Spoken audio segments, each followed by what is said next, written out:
Hi guys, and welcome back to my channel. Today I have another foundation review for you on the Josie Maran Vibrancy Fluid Foundation. I picked this up during the Sephora VIB sale, so I've had it for a couple of months now, since April. And I've been wearing it off and on, so I do have some thoughts on it, but today I'm going to go through with you, share the details of this foundation, a wear test, a demo, which will all come later on. Let's go ahead and get into the actual, so that you can find this foundation both on QVC and Sephora, and of course on the Josie Maran website. I'm not sure where else you might be able to find it. It might be available on a couple other websites, I'm not sure, but they're all priced the same at $45 for 1 fluid ounce. There are 13 shades within this range. The shade range is alright. It has a pretty decent shade range. It goes to pretty fair, as I'm not even in the lightest shade. My shade in this is Supernatural, which is RG10. So it has a pretty good shade range, I would say, as it does go pretty deep and it goes pretty light. The next one down was RG5 or something like Dynamic or something like that, and that one was really, really pale. So if you're paler than I am, you might be able to use this foundation. You might be able to find a color for you if you're paler than I am. Foundation is supposed to be lightweight and offer medium to full coverage. It's supposed to also have different skincare benefits to it. One of them being, of course, what Josie Maran's known for is her 100% argan oil, which is rich in vitamin E, antioxidants, fatty acids, and it nourishes and protects the skin. Then this also has blueberry extract, or blueberry argan extract, which is mixed with argan oil, and this helps with redness. It also protects against environmental damage, environmental aggressors. Then there's Canadian willow herb and ginger root, and both of those help soothe the skin and kind of smooth it over. And then there's the white bird of paradise, and that helps restore luminosity, as well as it has squalene in it, which we all know squalene is something that's typically anymore is derived from plants, usually an olive. It used to be derived from shark livers, but that's not the case anymore. But it is derived from plants. And then it also has aloe in it. So it has a lot of different things going on skincare wise. And overall, I really like the way this foundation looks on the skin. So let's go ahead and cut to the demo, and then I'll be right back with my face makeup. Alright, so like I said earlier, as per normal, I do not have any primers or anything on my skin. I'm currently doing a new thing with my skincare routine. I started using the micro needle that I got in my derm store box. I just used it for the first time last night. It was a little irritating to my skin, but it wasn't too bad. It's fine this morning, but you definitely, it definitely feels like things sink in further after using it. But anyways, let's go ahead and go in with the foundation. Like I said, it does come with a pump. It has nice glass packaging. You need to shake it before you use it, so shake it up really, really well, as it does separate just a tiny bit because it is, you know, argan oil based. And then after you shake it, it comes out. It is pretty thick. I mean, it doesn't run too badly. And I usually say a pump and a half. The pump is really, really nice on it. Really manageable. You can either pump out half a pump or you can pump out a full pump. So I really like that. My favorite way to apply this is, of course, with a beauty blender. It does do okay with a brush. In fact, you know what? I'll go in with half my face with a brush today. This is the Marc Jacobs the Face 2 brush. This is one of my favorite brushes for foundation besides the Artist Oval 7. So I'm going to go ahead and go in the color on the back of my hand, and there it is. And then I'm just going to go in with it. Like I said, I do prefer it with a sponge, but a brush works okay. I find that the sponge gives a little bit of a more flawless finish, though a brush offers better coverage, and it does sink into the skin nicely.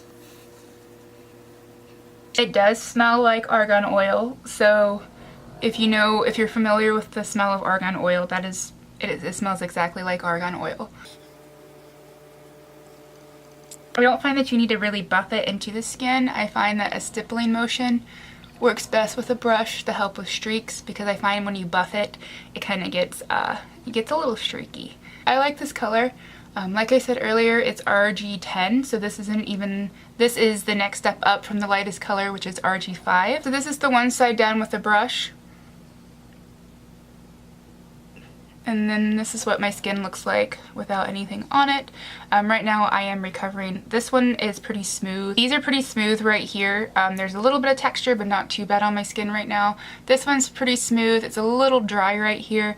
But otherwise my skin's pretty good besides some acne scarring that I have left over. So on the other side we're going to go in with the rest of it on a sponge, and then we might build it up to a second layer just to see.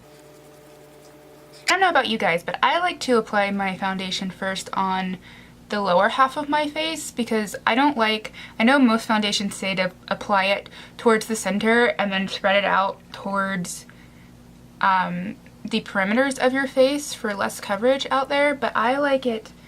I usually start up on my chin in this area because that's where I need the most coverage for foundations, and then I work my way up my face because I don't like a lot of foundation around my nose because I find that gets too cakey for me. But it applies a lot faster and it goes on a lot easier with a sponge. So this is what my skin looks like with one full layer on. I don't think I need a second layer as it has done a really good job at covering up the redness that I had on these acne spots right here and right there. Even on my chin it's covered up really, really nicely. So I would definitely say that this is definitely a medium coverage, if not full coverage foundation, as it does cover up really nicely and it does feel really nice on the skin. So I'm gonna go finish the rest of my makeup and then I will be right back. I just finished filming my Chit Chat Get Ready With Me and now it is 2:05. So we're gonna say that our starting time was at 1. So now the foundation has been on for about an hour, 5 minutes. Let me tell you what's on the rest of my face, just in case you were curious, but there will be a video of me doing this look coming up at some point. I don't know when. I have the Rust Stack from Melt Cosmetic on my eyes. I have Bumble from ColourPop. It's gone a little dry, a little crusty. I think I'm gonna need to reorder it if they still make that color. I have Bare Minerals for bronzer. Laura Geller Universal Powder for highlight, and then the Tarte Gifted Mascara on my eyeballs. And that's pretty much it. And I set underneath my eyes. With the Velvetizer from Urban Decay. So yes, and I did set my face with the Glam Glow starter stuff. So this is what my face looks like with all the makeup on, everything applied really nicely over it, nothing was patchy and blotchy, nothing caught or anything, and it looks really smooth and really nice and luminous. So far I really, really like it. Like I said, I've worn this foundation quite a few times and I've had good experiences so far. I haven't worn it yet in heat. In the heat that we have today, it's about 89 degrees and it is rainy and humid, so we are going to be putting this foundation through a test today. I got chores to do around the house, and then I got a nail appointment that I'm going to go do. Gonna go get done. So I will be checking in with you guys probably before I go to my nail appointment. It's not until 5, so I'll probably be checking in around 4. So I'll see you guys then. Currently 4:30. Let me take off my sunglasses. I am about to go get my nails done. Wish me luck with the pedicure thing. Don't know.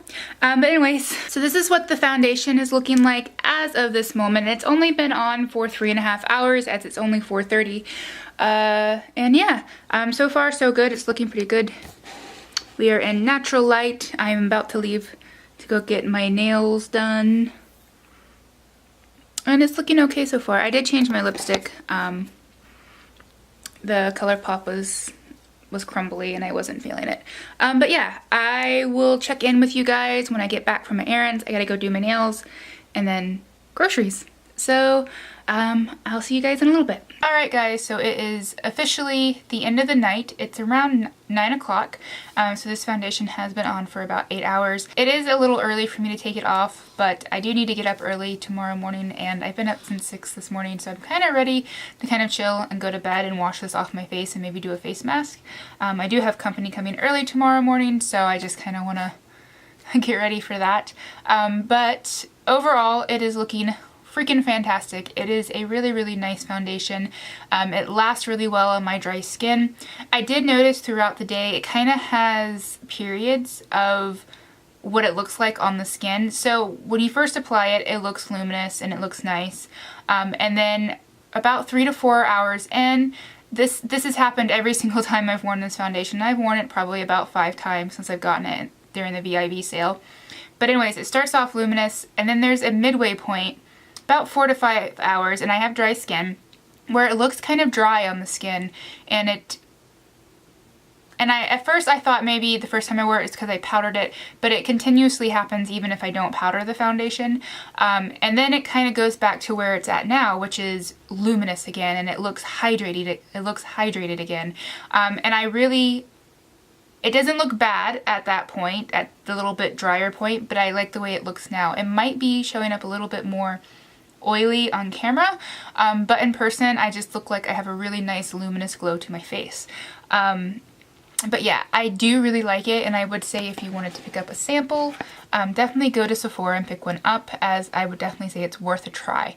If you have oily skin, I'm not sure how you would fare with this, as like I said, it does get more luminous as the day goes on, even on my dry skin. So I just don't know if you would like it as much, but here's a close-up of my skin of what it looks like.